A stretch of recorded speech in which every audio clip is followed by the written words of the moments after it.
Бәріңе сәлем. Желде мектеп мұғалімдері неге бірінші сынып оқушылары алғашқы сауатын ана тілінде емес, ағылшын тілінде ашу керек деген сұраққа жауап іздепті. Осы тақырыпты көтеріп, министрге сұрақ жолдап отырған Салтанат Тәжиеваны тыңдап алсақ. Сұрақ.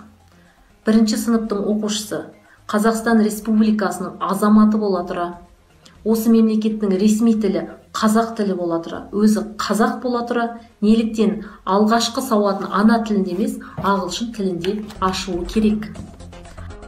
Желде көбі Рита Наурызбаева сияқты, бұл дұрыс емес қой. Бала бірінші ана тілін жетік меңгеру керек дейді. Ал Асқар Танабаевқа жаңа мектеп оқулықтар ұнамай отыр. Оның ойынша, жаңа оқулықтардың бас аяғы жоқ, түсініксіз, әрі балаларға арналған көнекі тапсырмалары да аз екен.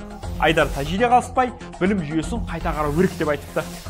Енді басқа тақырыпқа қарай көшсек, Оралда Күйші Құрманғазының 200 жылдығына орай 1700 домбырашы бір уақытта күй тартыпты. Желде мына бір видео тарап жатыр, соны көріп алсақ.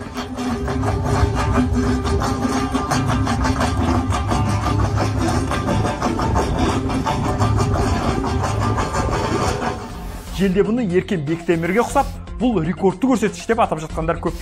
Сонымен бүгінге осы Азаттықтың желдегі парақшаларына лайк басып, пікір жазып тұрып кетпеңіздер. Келесі кездескенше.